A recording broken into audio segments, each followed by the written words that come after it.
Are you ready for us? There's so many videos you're gonna be sick of this. We are in the house. We're gonna Zulu it up. I don't even know if that's a term. Shelby, do something cool. Come on. Hey, I'm No Way, your travel confidant for unforgettable solo adventures. I've been traveling solo 90% of the time for the past 20 plus years, and each journey has been a step toward deeper self-discovery and connection with the world around me. I seek out hidden gems and less traveled spots, places that blend food, culture, and wellness to create spaces where we can truly unwind and connect. In my last vlog, we explored the dramatic cliffs of Etretat and wrapped up in a lively port town of Le Havre. After a couple of weeks back home, I was on a plane again, this time to South Africa with a 12-hour layover in London. And now, here I am just arriving in Joburg, ready to dive into a new adventure with Vanera Travel. What you see with me is what you get. No fluff, just real authentic experiences. I'm 50 years old, a woman with a passion for life, and I'm here to inspire and empower you to live your dreams through travel. My motto, live a life of power through solo travel. Whether you're a new traveler, a seasoned explorer, or someone looking for that final nudge to start your journey, I'm here to guide you. Solo travel is about more than just destinations. It's about growth, adventure, and making memories that last. Ready to explore the magic of Joburg with me? Let's dive in and see what South Africa has in store.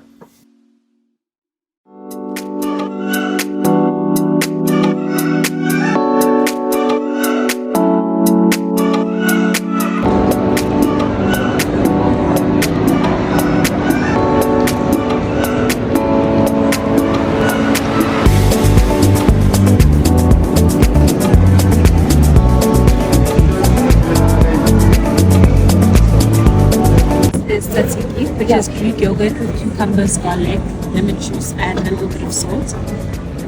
The red one is salsa, which is red and green peppers, chopped chili, and some pomegranate sauce. And the one in the middle is butter from our cow at the pig. Wow. I made the butter myself. You did? Wow. I'm joking.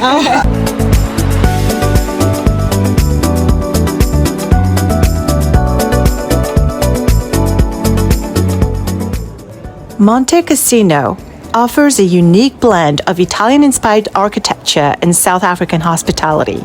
You'll ask me, why Italian? We're in South Africa. Montecasino's Italian theme is designed to create a distinctive and immersive experience that transports visitors to another world, adding a unique European flavor to Johannesburg's entertainment scene. Modeled after a Tuscan village, it offers a romanticized old-world atmosphere that feels like an escape from everyday surroundings, which has a very strong appeal for both locals and tourists. The European theme also aligns with Montecasino's positioning as a luxury destination, enhancing its draw as a unique, high-end entertainment complex rather than a venue focused solely on local African culture.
by smiling.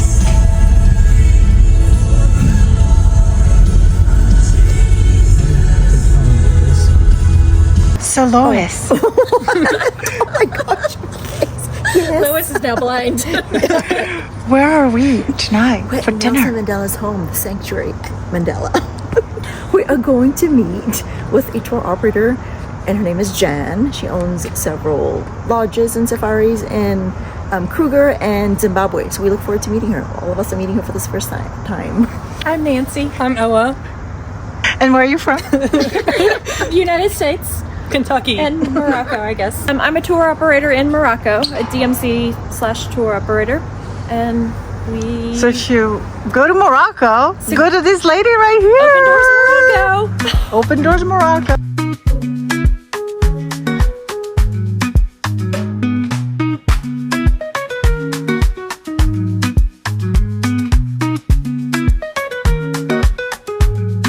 As I stepped through the doors of Sanctuary Mandela, the air was thick with history.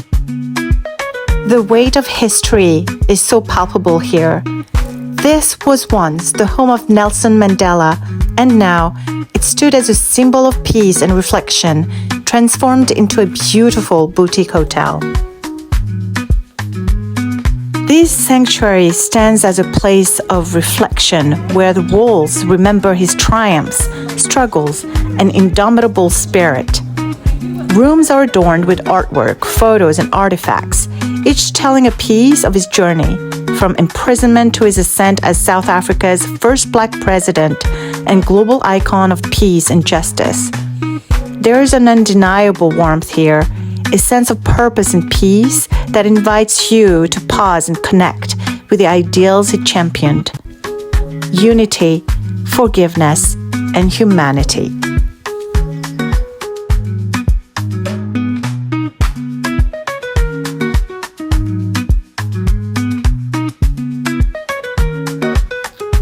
The evening kicked off with dinner, an intimate affair tucked away in a space that felt more like a sacred homage than a typical hotel dining room.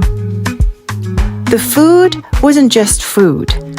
It was Mandela's story, his roots, plated with care and reverence.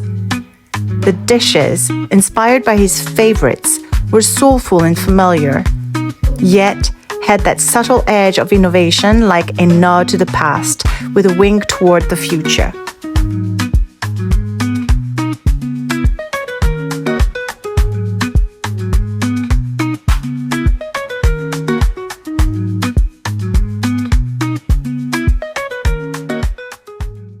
I used to write to this family and also to the other freedom fighters that were arrested in different parts of the country and the continent. It was just like something you throw away when you want to go.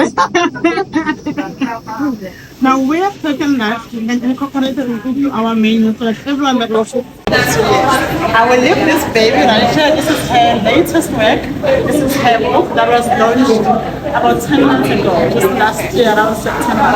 And it's her latest work. So, and this tour of Jerusalem, you can buy it here from this house. You can buy it from CNN. You can also get it from the airport. It does have the meals, the journey for the Mandelas, also the recipes. Because you can make these meals at home and it's like the president, you know? You can get an autograph if you buy it. If you buy it here, I do have with me here our drinks menu, which also encompasses our amazing South African wines. All the wines that are there are South African. So if you want to enjoy a nice South African wine in your meal, have it the right place. If you make the right choices, I will give you a couple of minutes.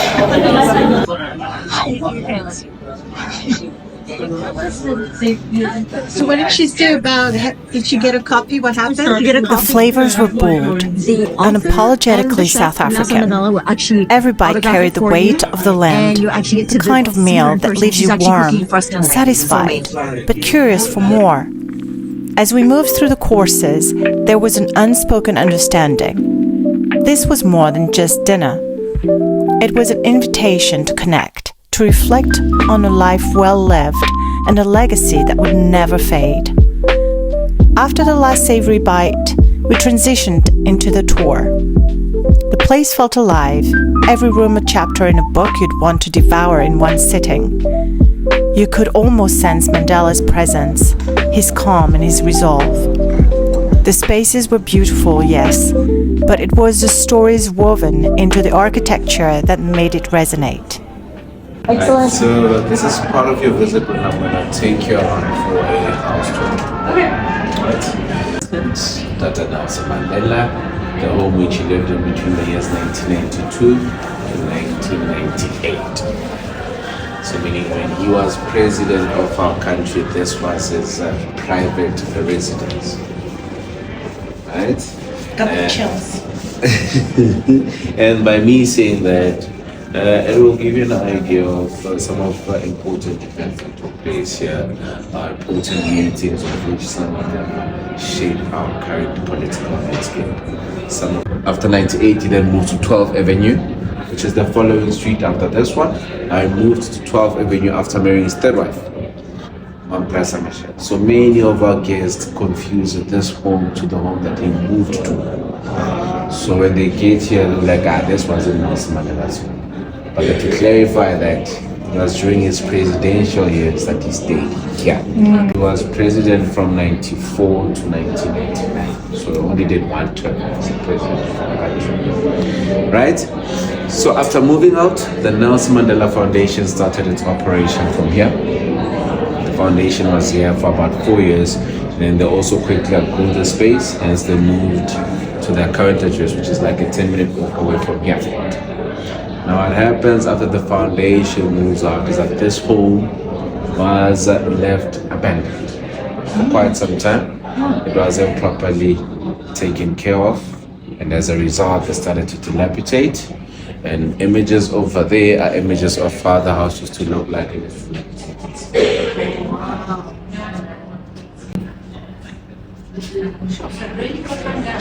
It really properly got run down.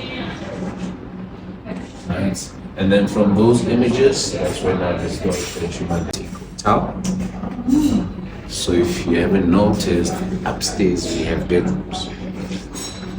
3 out of the 9 bedrooms are original rooms to the house. We added 6 more rooms. And with that, we also have 2 meeting rooms for conferencing. It's just small meeting rooms, a 12-seater and a 16-seater. So we try to keep the space as intimate as possible. Then we have our restaurant area that side, which is also a quite intimate space, and then our bar area. So all that makes up our product offering, right? And then when it comes to our rooms, what you'll notice is that every room has been named after a name given to Nelson Mandela or a name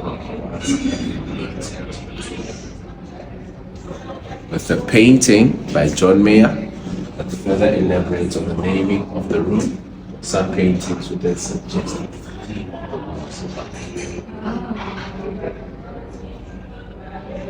of his term in Robben Island.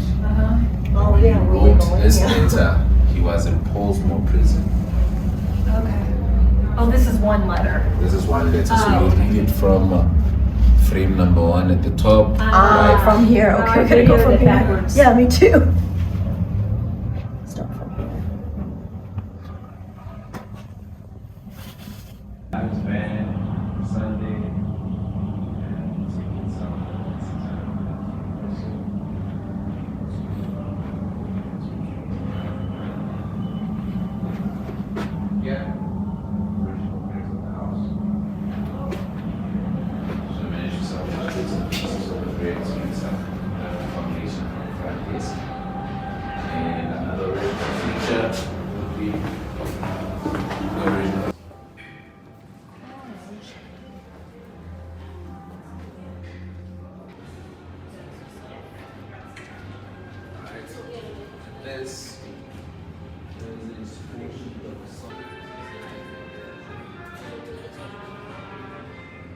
Attached to this painting called Going Home, which simply depicts the time when Nelson Mandela was reaching towards the end of his life's journey after he had overcome the challenges and after he had liberated his country.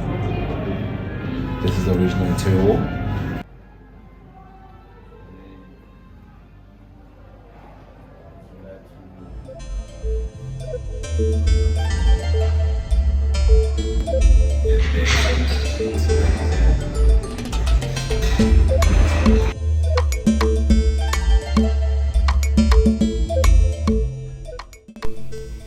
The evening wrapped with dessert, sweet, indulgent but not overwhelming. It was the perfect ending, a soft landing after a night that had already filled the soul. We lingered a little longer, as if unwilling to break the spell this place had cast over us. By the time we left, it wasn't just a hotel we'd visited. It was a piece of history, and we had shared in it its warmth, its gravity, its grace.